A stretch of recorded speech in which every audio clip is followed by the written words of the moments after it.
প্রিয় বন্ধুরা, আসসালামু আলাইকুম। আমাদের জমি প্রস্তুতির কাজ চলছে। এখানে আমরা শাকসবজি লাগাবো। জমি প্রস্তুতির আগে সর্বপ্রথম জমিতে জৈব সার দিতে হবে। জৈব সার না দিলে জমি ঠিকমতো প্রস্তুত হবে না। সে কারণেই আমরা জৈব সার নিতে যাচ্ছি। কেনা কোনো জৈব সার না, একদম প্রাকৃতিক যে জৈব সার, সেই জৈব সারটাই দিব।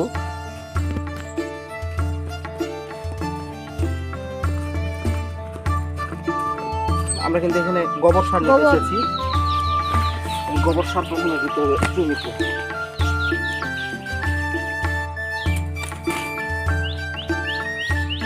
গোবরটা জমির জন্য খুবই উপকারী।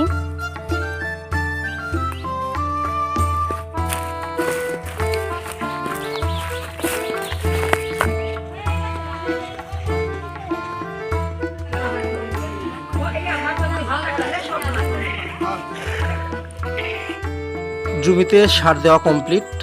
মোটামুটি 5 ডালি সার দিলাম।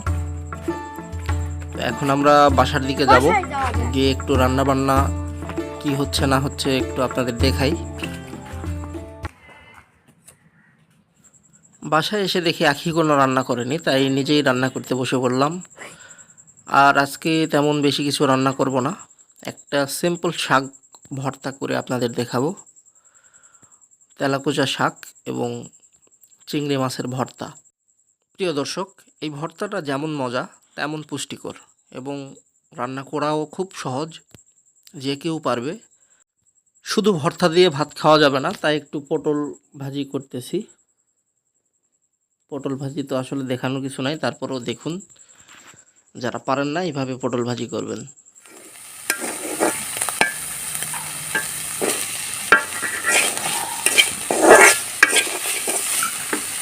পেঁয়াজ, কাঁচামরিচ আর রসুন আর হালকা একটু তেল,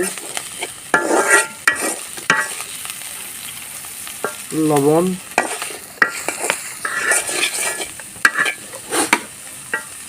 আর একটু হলুদ।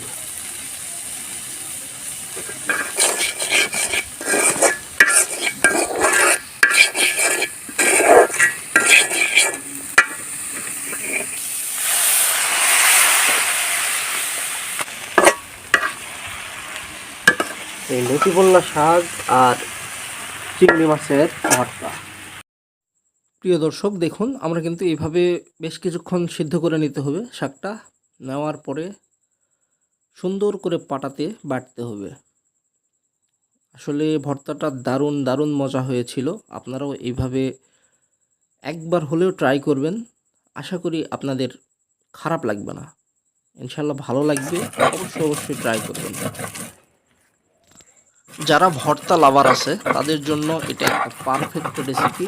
অবশ্যই বাসায় ট্রাই করবেন এবং আমাদের এই রেসিপিটা যদি ভালো লেগে থাকে অবশ্যই আমাদের চ্যানেলটি সাবস্ক্রাইব করুন। সেই সাথে এই ভিডিওটি সবার মাঝে ছড়িয়ে দিবেন শেয়ার করে। আজ এই পর্যন্তই। আল্লাহ হাফেজ।